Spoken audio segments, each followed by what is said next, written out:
This week's video is going to be part of the Unique Antique Challenge hosted by Krystal of the Crafty Kreech and co-hosted by Maria of Reinvented by Maria, and we thank them for hosting this great challenge.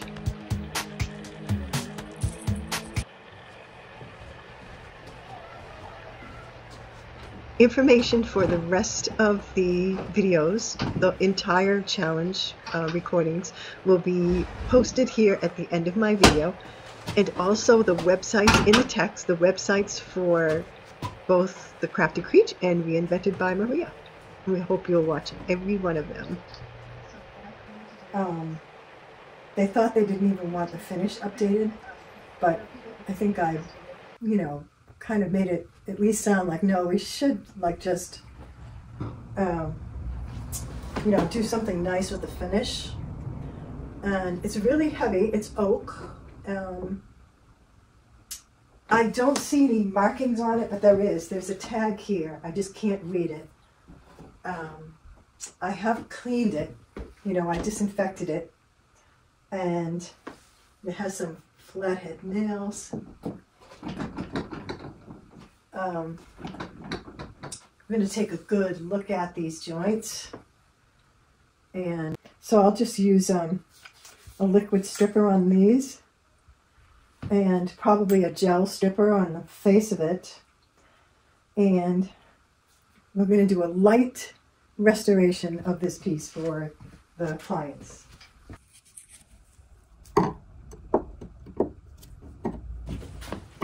I'm going to go around and look at these screws. They do seem to be tight, and when I move the table, it doesn't feel like it's, getting close to falling apart. I'm not sure about these. Not sure how those come off, but I'm assuming it's a screw. This could be nailed. And there's a few screws on the outside. I think these, are stationary, and this one slides in and out. So, yeah, I'm just going to give it just a little bit of a tightening and see what happens.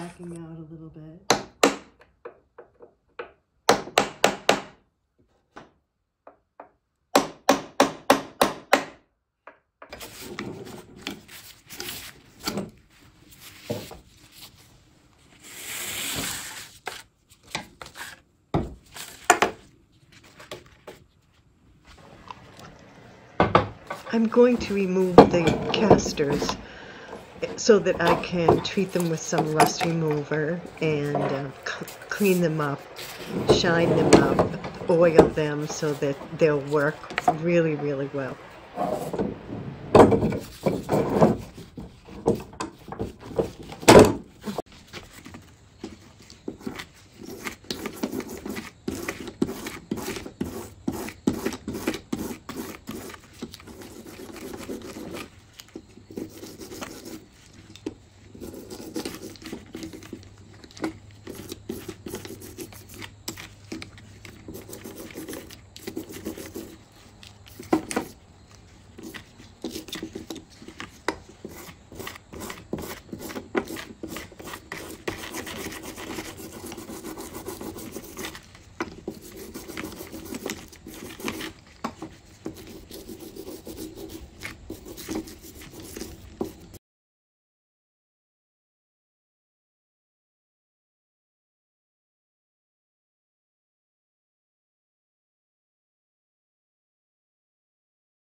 to do the bottom tomorrow.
So it looks pretty good.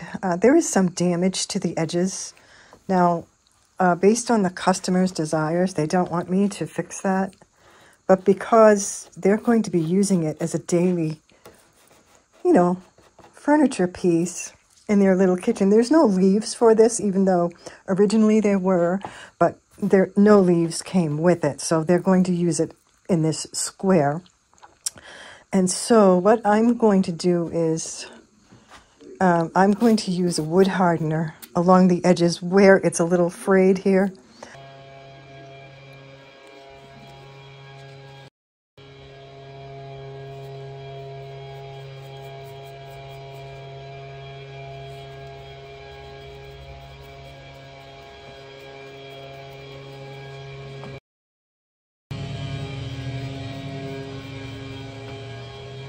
Okay, casters have been derusted and buffed. 2 are metal and 2 are wood. Sorry. 2 are metal and 2 are wood. They've been buffed and derusted and deep oiled. One of the metal casters does not have any ball bearings in it, but it seems to work okay. You know, it spins. So I'm going to use more WD-40 after the deep oil. Everything's nice and moistened though and clean, and I don't know if they would want to replace those or not at some point. But that's an option. They don't look like anything fancy. So right now I'm going to spray them with some WD-40. Again, this is the second time. Just want to make sure that they roll nice when the client puts it down on the floor. Yeah, alrighty.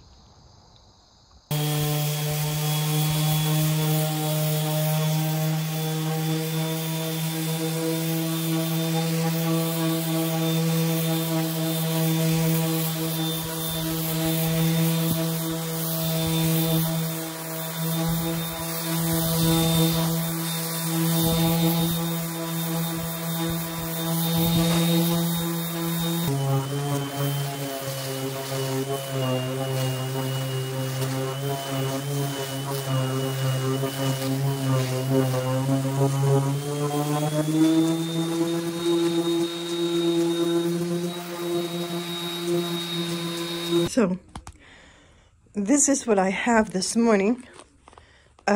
Lots of discoloration.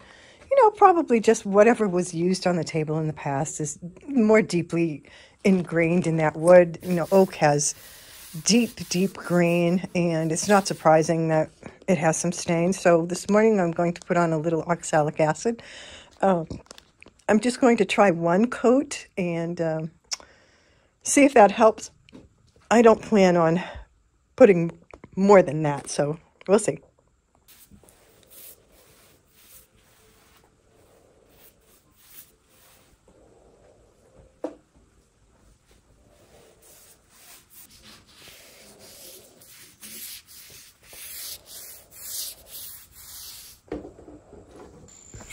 So I did put a clamp on this and didn't get any movement at all. And I mean, I just can't leave the leg like that just because this screw goes in. It just seems like a very compromising place that just one day you'll slide the table and it will fully crack. So what I'm going to do is I'm going to mix up some Bondo, and I'm going to fill it as much as I can and leave it in its place with the Bondo.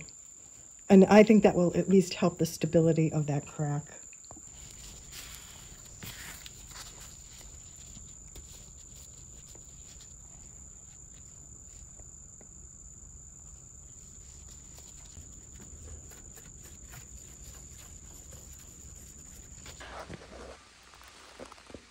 I have to kind of laugh. I could not figure out what the story is with these legs.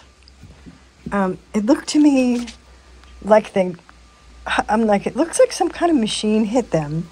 But I think, and leave a comment and tell me if I'm wrong, each leg is slightly different. I think if I were to put calipers on here, I would find a slightly different measurement, especially when it gets down toward the bottom of the legs. And it looks to me like they took stock of a square leg and put it on a lathe, which, I mean, that's not any brain surgery to figure out. But look at here. I mean, those are gouges. And here's another flat spot right there. It's really quite incredible. I have no idea how to guess. Here's a couple more legs. So you can see, I don't know what the deal is with this. It feels really nice now, you know, and I'm going to fine sand it. But it's, I'm sure they're rounder now than they were originally. But you can see that, I don't know whether they used a used piece of wood, which is not surprising. I mean, that makes sense sometimes. They just made it out of something else, or I just don't know. So I'm going to fine sand it now and put some shellac on these and see how they look.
So I lied. I was only going to put one application of oxalic acid on, but I just wanted to show you. It's a sort of blushing. I think you can see it in the camera. It looks whitish. I don't know what that is, but hopefully when it dries, after I rinse it off really well, I'll try hitting it with sander again and see if I can't get that to release a little bit. I don't know what that is.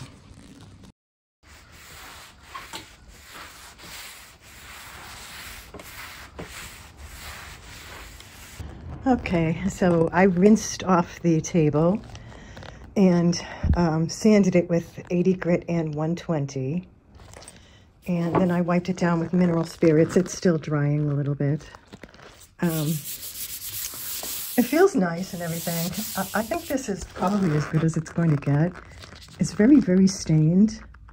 And so I'm going to give it a spray of shellac this evening. Just on the top, around the sides a little bit. And I'll leave it overnight and see how it looks in the morning. You know, I'll do some more sanding in the morning, some light sanding. Because, you know, I mean, I could take, I guess, a planer to it and take the whole top off. But I think part of its charm is the worn outness and, you know, some of the stains and dings and, you know, it's an old table. So we want to honor it. But it feels really good. And I think with enough coats of shellac and some nice oil, it will be a very safe piece to put food on and enjoy. We'll put some wax on it too. Here's a bit of a crush repair that I found. I don't know why I didn't see it before, but I'm going to repair it with some liquid nails, kind of glue, wood glue. Yeah.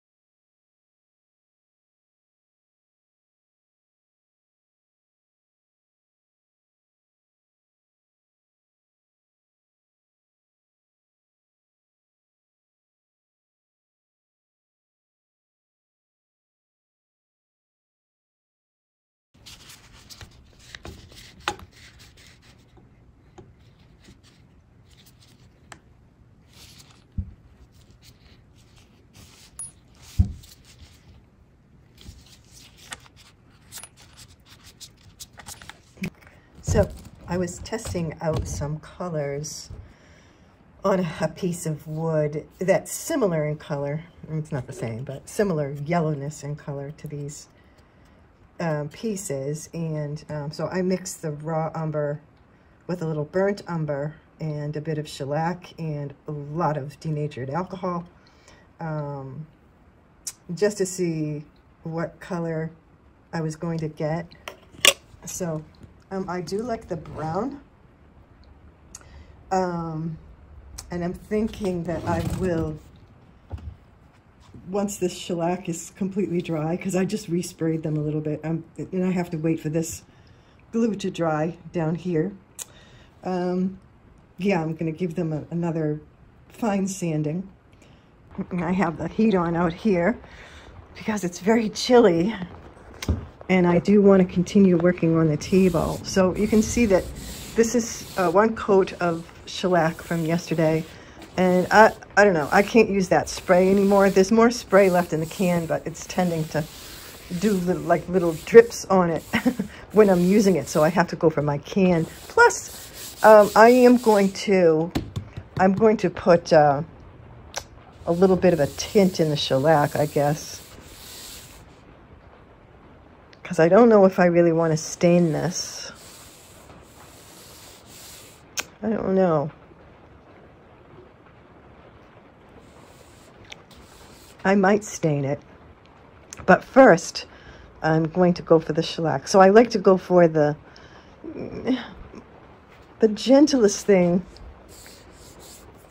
first. And then the big guns, if that doesn't work.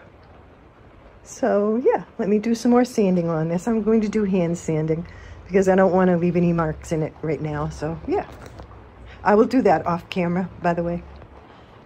I wasn't going to show any sanding, but you know, I have a gray pad here. Oh, I don't know, it's probably 400 or 500. It's got a little bit of texture to it, but it has some, you know, shellac on it, so I want to dull it down. But I just wanted you to see how beautiful this is. It's just so pretty. So pretty. It's too bad about the discolorations, but you know, I'm going to try to work with that.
I opted to use a clear epoxy resin to fill in some of these gaps. Now, it's not really mending them, but for people who are going to use this as a dining room table, number one, you don't want cloth to catch in it. Number two, you want to be able to feel like it's clean.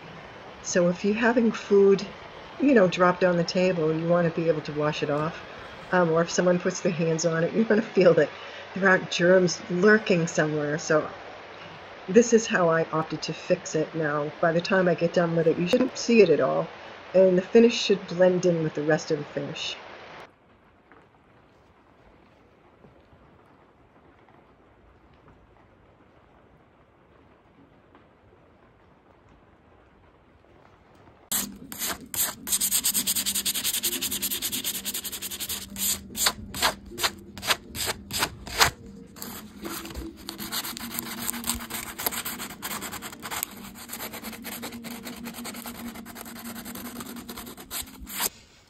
So on the underneath part of the table, I'm not removing any finish. I'm just removing some buildup of oils or whatever was used on the table.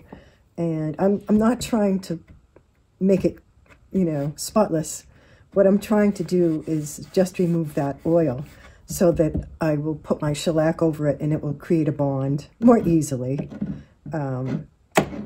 So that's my goal, and that's what I've done on the 3 sides, and this is the last side right here. And you can see that there's a lot of gumminess underneath, and I'm just kind of gently pulling through it. It's a matter of feel, so it's less looking and more feeling. You can literally feel the stickiness.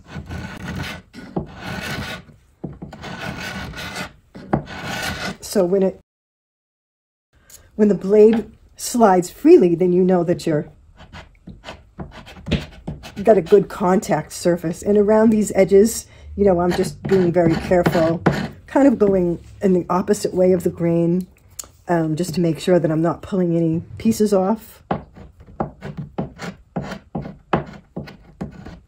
All nice and clean, all derusted, some oiled and shellacked, and now I'm going to do some Howard's Citrus Shield paste wax.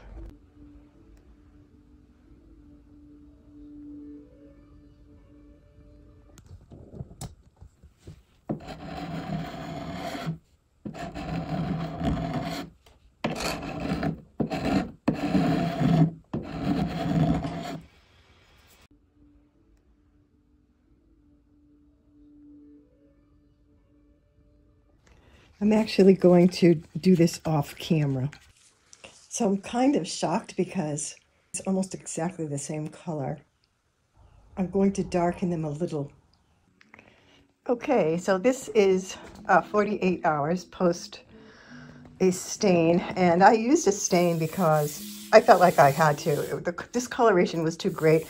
You can still see it, of course, but it's probably as good as it gets without actually, you know, really changing the top, and we don't want to because it has a, you know, a lot of personality. So this morning I'm going to do some fine sanding. This is sanded to 120, of course, and that way the stain will not smooth the grain out so much in the oak that it won't take. So now I will do some fine sanding, and then I will apply some tung oil. It's a walrus oil. So let's do that now.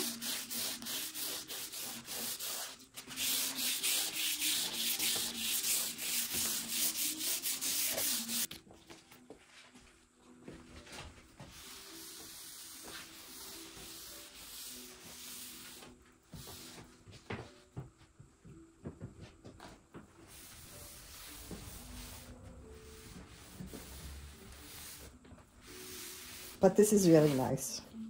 Really nice. And 4-aught steel wool.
Thank you for watching this video. This week, the video was part of a unique antique challenge hosted by Krystal of the Crafty Kreech DIY and Furniture Flips, and Maria of Reinvented by Maria. And the theme of the challenge was to find a piece for a dining room and refinish it with using only the products that you have on hand. This challenge for me, I used this piece, this oak table. I'm not sure how old it is. The more I looked at it, the more I think it's pretty old. Although I actually wouldn't even dare to put a date on it. But it does look like it's pretty old. I would say it's from the 1800s, so it's a true antique. And I restored this table with products that I had on hand. And I listed all the products at the end of the video, and I also had to buy a few things. So I had to buy a bag of rags because I ran out of rags. And I bought an acrylic resin, the epoxy resin, to fix the frayed edges of the table so that they wouldn't catch your clothing, and it would be easy to wash. You wouldn't wash it, you know, wipe it with a cloth and rip the edge of the table or rip your, you know, your cloth. I did end up staining it, even though I didn't want to, because it had a lot of stains on it that were probably some kind of oil. So I did use a stain. I used that off camera, just one application of an oil stain. I also used hemp oil finish on the table. So I feel like it was a nice restoration. Did I use some products that probably wouldn't be used originally? You know, the epoxy putty on the leg, but I felt that was really important to maintain the integrity in the table. I don't want that leg to break if you're pulling open the table and the leg slides across the floor. And the resin, but it's probably the best of both worlds because you can still see all the frayed edges and nothing is hidden, but it is covered and it's not sharp. So it's just hidden beneath that oil. I'm very happy with the way that it came out. And yeah, So thank you again. I'm pleased to be part of the challenge. I will list the playlist at the end of my video and also the YouTube channels for Krystal and Maria below in the text. So yeah, thank you again. I hope you have a great rest of your week, and I wish you all good and beautiful things.